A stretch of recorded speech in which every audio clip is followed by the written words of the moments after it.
Bismillahirrahmanirrahim. Assalamualaikum warahmatullahi wabarakatuh. Apa kabar semuanya? Semoga selalu sehat, dilindungi Allah Subhanahu wa taala. Baik, hari ini kita akan belajar materi yang ke-9 dari semua mata pelajaran yang kemarin kita pelajari. Materi hari ini biasanya akan kalian gunakan nanti ketika kalian sudah penelitian. Nah, ini adalah namanya uji hipotesis dengan menggunakan uji T ya. Uji T yang ini melihat perbedaan. Judulnya tentang perbedaan hasil belajar atau prestasi belajar. Jadi menggunakan rumus uji T. Sekarang perhatikan baik-baik. Rumusnya sudah Pak Henry tuliskan di situ. Ini T hitung sama dengan, di sini ada tulisannya apa ini? X1 bar. X1 bar dikurang X2 bar. X2 bar masih ingat semuanya ya apa artinya? Rata-rata. Rata-rata kelompok pertama, rata-rata kelompok kedua. Kemudian S akar 1/N1 ditambah 1/N2. Ini yang harus diingat baik-baik ya. Kemudian di sini untuk mencari S-nya sudah ada ditentukan nih rumusnya ya. Akar dari N1 dikurang 1. S1 kuadrat ditambah dalam kurung N2 dikurang 1. Ini artinya dikali sebenarnya ya, tapi tanpa ditulis pun kalian sudah harus memahami maksudnya dikalikan. Dikali S2 kuadrat dibagi N1 tambah N2 dikurang 2. Ini rumusnya ya. Nah, tapi di sini ada ketentuannya di mana H0 diterima jika ini ada ketentuannya di sini ya. Min T setengah alfa dibacanya begitu. Dalam kurung N1 tambah N2 dikurang 2. Terus ini lagi nih bacanya apa? Kurang dari atau sama dengan T hitung. Kurang dari atau sama dengan T setengah alfa dalam kurung N1 tambah N2 dikurang 2. Artinya di sini apabila H0-nya diterima, apabila nilai T hitungnya itu berada di antara min T sampai T. Jadi dia berada dari min T sampai T, itu ketentuannya ya. Nah, biar lebih paham lagi dari penjelasan Pak Henry yang di atas dengan pengaplikasian rumusnya, mari perhatikan contohnya ya. Terdapat dugaan bahwa terdapat perbedaan mutu mengajar antara sekolah A dan sekolah B. Nah, mutu mengajar ditentukan oleh prestasi siswa. Buktikan apakah dugaan tersebut benar. Oke, cara jawabnya dibikin dulu H0 sama alfanya. H0-nya berarti tidak terdapat perbedaan mutu mengajar antara sekolah A dan sekolah B. Sedangkan H alfanya atau HA-nya adalah terdapat perbedaan mutu mengajar antara sekolah A dan sekolah B. Perbedaan H0 sama HA, H0 itu tidak terdapat perbedaan. Berarti dia sama aja mutu mengajarnya. Begitu bahasa sederhananya. Kalau HA berarti terdapat perbedaan. Berarti ada bedanya nih antara mutu mengajar sekolah A dan sekolah B. Begitu ya. Nah, kita lanjutkan di bagian belakangnya. Henry sudah buatkan nih. Nah, ini tabelnya. Ini prestasi sekolah A dan ini prestasi sekolah B. Di sini sudah dituliskan semua ya. Ini nilai-nilainya semuanya sudah ada. Sekarang untuk data sekolah A itu sendiri sudah Pak Henry siapkan. Pak Henry sudah hitung XA-nya berapa, XA barnya, maksudnya ini adalah rata-rata kelompok pertama XA, karena kan Pak Henry pakai sekolah A dan sekolah B, berarti ini X1, yang ini X2 gitu, perbedaan, maksudnya sama aja ya. X1, nih X2, kalau tadi kan rumusnya X1, X2. Sekarang semua datanya sudah ada nih, XA bar ada, SA-nya ada, SA kuadratnya ada, NA-nya pun juga ada. NA-nya tuh artinya adalah banyaknya data kan? Sudah sering nih belajar ini, harus ingat nih simbol-simbol dari penggunaan rumus-rumus statistik. Harus ingat S itu apa, SA kuadrat itu apa. Berkali-kali sudah penggunaan ini. Kemudian N juga harus ada gitu. Dari materi-materi sebelumnya nih sudah sering banget dipakai ya. Kemudian untuk data sekolah B, X bar B-nya sudah ada, rata-rata sekolah B sudah ada. Kemudian standar deviasi atau simpangan baku sudah ada, variansinya sudah ada.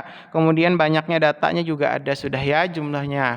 Sekarang gini, Agar kalian bisa mengerjakan, ingat ya data-datanya ini harus didapatkan dulu gitu ya. Nah, setelah dapat data-data ini, dicari dulu rata-ratanya masing-masing dari sekolah A, rata-rata dari sekolah B, kemudian dicari lagi variansinya. Variansi dari sekolah A berapa, variansi di sekolah B berapa. Ingat lagi nih N-nya ada berapa, banyak datanya ada berapa dari masing-masing itu gitu ya. Untuk SA-nya ini sendiri hanya tambahan saja dari Pak Henry ya. Karena SA-nya juga nggak dipakai, untuk SA SB-nya ini nggak digunakan, karena yang kita pakai adalah SA kuadratnya saja dari rumusnya yang kita gunakan tadi, gitu ya. Oke. Nah, kalian harus mengingat rumus yang bagian depannya, jadi sambil diperhatikan rumus bagian depannya ya. Nah, rumus bagian depannya itu untuk mencari T hitungnya, pertama-tama kalian harus cari S-nya dulu. S-nya ada rumusnya tadi di depan situ, akar dari N1 dikurang 1 S1 kuadrat ditambah N2 dikurang 1 S kuadrat, kemudian per N1 tambah N2 dikurang 2. Jadi yang ini cari dulu S-nya. Nah, dari mana Pak Henry dapat nilainya 9? Ingat kan rumusnya tadi apa? S di depan, lihat N1 dikurang 1. N-nya ada berapa? Ada 10. 10 kurang 1, makanya hasilnya 9 gitu. Terus dapat dari mana? 1,3951. Ini adalah S1 kuadratnya atau SA kuadrat. Di sini kan SA kuadrat Pak Henry pakai, nilainya adalah 1,3951 gitu ya. Ditambah ini sama 9 dapat dari mana? Sama dari N2 dikurang 1 atau NB dikurang 1, dapat nilainya 9. Terus nilai 0,9707 dari mana Pak? Nah, nilai ini adalah nilai dari S2 kuadrat atau SB kuadrat, nih nilainya 0,9707 gitu ya. Nah, sekarang kita harus temukan dulu hasilnya. Akar dari 9 dikali 1,3951 berapa hasilnya? Yuk kita hitung dulu sambil dikalikan ya, pakai kalkulator aja karena ini angkanya sudah menggunakan koma-koma. 12,559 ditambah berapa ini? 9 dikali 0,9707, nilainya adalah 8,7363 per 18-nya dapat dari mana? Ingat ya, rumusnya adalah N1 tambah N2 dikurang 2 atau NA tambah NB. 10 tambah 10 berapa? 20 kan? 20 dikurang 2, makanya hasilnya 18 gitu ya. Kita hitung nih akar berapa dia. Sekarang ditambahin dulu nih, 12,559 tambah 8,7363, hasilnya adalah 21,2922 per 18 sama dengan. Nah, ini dibagi dulu ya, hasilnya berapa nih? Akar 21,2922 dibagi 18, hasilnya adalah 1,1829. Nah, baru kita cari nih, akar dari 1,1829 adalah 1,0876. Nah, udah kita temukan nih nilai S-nya. 1,0876. Begitu cara nyarinya ya, satu persatu langkah-langkahnya. Oke. Bisa sudah yang ini ngerjakannya ya? Oke, sekarang perhatikan nih cara menghitung T hitungnya sudah ada nih Pak Henry siapkan di sini. T hitung rumusnya kan sudah ada nih, X1 bar dikurang X2 bar S akar 1 per N1 ditambah 1 per N2 gitu ya. Sekarang kita sambil hitung berapa nilainya. 12,12 dikurang 13,98, hasilnya adalah, di mana dapat 12,12-nya Pak? Ini di atas ini tadi XA bar. Sudah dituliskan di atas. XA bar sama dengan X1, XB bar itu sama dengan X2 gitu ya. Jadi nilainya ini adalah min 1,86 per, nih nilainya S tadi kan sudah ada dicantumkan nih, 1,0876 dapatnya dari yang di sini ya. 1,0876 akar 1 per 10 ditambah 1 per 10 berapa hasilnya? 2 per 10 gitu ya. Oke, sudah dapat kan? Nah, sekarang kita tulis lagi min 1,86 per 1,0876. Nah, sekarang 2 per 10 artinya 2 dibagi 10 artinya adalah 0,2. Sekarang dicari dulu nilai dari akar dari 0,2. Min 1,86 per 1,0876 dikali akar 0,2. Berapa tuh akar 0,2? Dipakai kalkulatornya. Hasilnya adalah 0,4472. Sama dengan, sekarang kita kalikan dulu ininya ya, 1,0876 dibagi min 1,86 dibagi 1,0876 dikali 0,4472. Berapa hasilnya ya? Hasilnya adalah 0,4864. Nah, sekarang kita tinggal bagi min 1,86 dibagi 0,4864. Hasilnya adalah min 3,8241. Udah ditemukan jawabannya ya. Jadi T hitungnya min 3,8241. Nah, sekarang T hitungnya sudah dapat. Sekarang kita lihat T tabelnya. T tabelnya ada kan Pak Henry kirimkan tabel itu, tabel T yang di grup kita. Terus T setengah alfa. Alfanya berapa tadi? 5%. 5% itu 0,05. Jadi di sini maksudnya adalah setengah dikali 0,05. Makanya hasilnya adalah 0,025. Kemudian 18 dapat dari mana Pak? Lihat yang dalam kurung sini. N1 tambah N2, 10 tambah 10, 20, 20 kurang 2 hasilnya adalah 18 gitu ya. Sekarang tinggal kita lihat di tabel. Pak Henry ambil dulu tabelnya. Tabel T yang Pak Henry kirimkan buat kalian.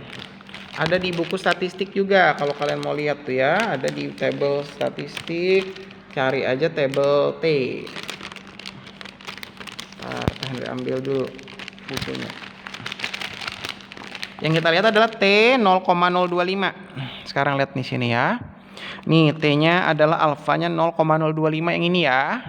T 0,025. Kemudian lihat ke bawahnya yang 18. 18 tuh di sini.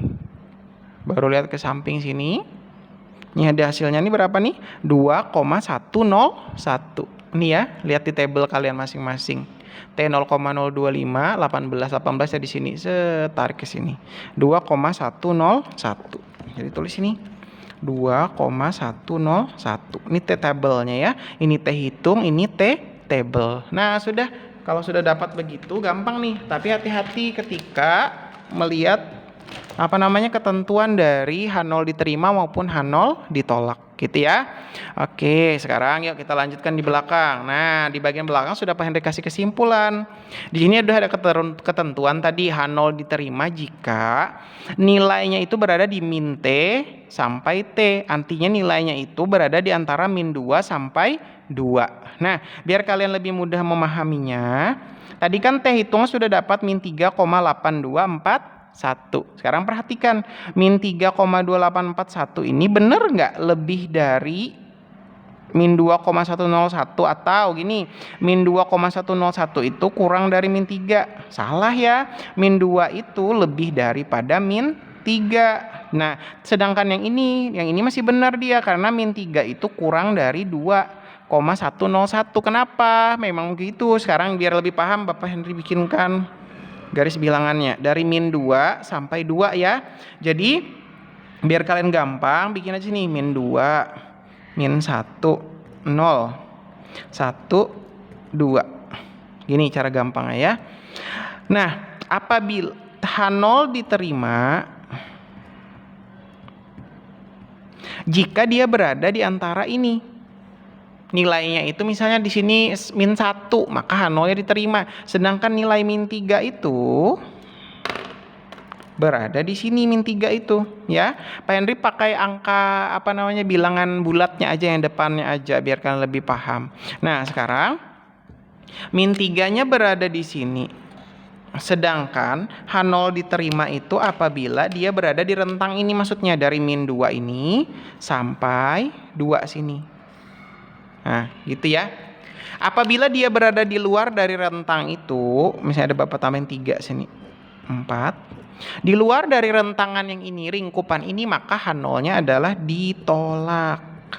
H0 ditolak. Kalau H0 ditolak artinya adalah HA diterima atau H alfanya diterima bahasanya. Nah, gitu ya. Nilainya dari yang kita dapatkan teh hitungnya min 3,8241. Pak Henry pakai angka depannya aja min 3. Sedangkan H0 diterimanya itu apabila berada di antara min 2 sampai 2. Nah, nilai yang berada di antara min 2 sampai 2 adalah min 2, min 1, 0, 1, 2. Sedangkan nilai teh hitungnya adalah min 3. Jadi min 3-nya berada di luar dari daerah H0 diterima. Makanya kesimpulannya adalah H0 ditolak, HA diterima. Kalau HA diterima berarti terdapat perbedaan mutu mengajar antara sekolah A dan sekolah B. Nah, begitu caranya ya. Baik, kalau yang masih belum paham diulangi kembali tuh penjelasan Bapak, dimundurkan kembali videonya. Oke ya. Pengen rasa cukup dulu sampai di sini. Semoga yang sedikit ini bermanfaat ya. Oke, jangan lupa ininya jangan lupa dikerjain dan juga jangan lupa buktinya dipoto ya di Google Classroom ya. Bapak Henry tunggu. Oke. Nah, untuk tugas yang di belakang ini dikerjakan nggak Pak Henry? Nggak usah, nggak apa-apa. Jadi yang materi 9, tugas 9 ini nggak perlu dikerjakan. Tapi kalau rajin mau ngerjain ya udah nggak apa-apa gitu ya, buat latihan di rumah gitu. Tapi kalau nggak dikerjakan juga nggak apa-apa. Oke, mudah-mudahan yang sedikit ini bermanfaat. Pak Henry ucapkan dulu sama-sama, yuk kita mari ucap alhamdulillahirobbil alamin. Wassalamualaikum warahmatullahi wabarakatuh.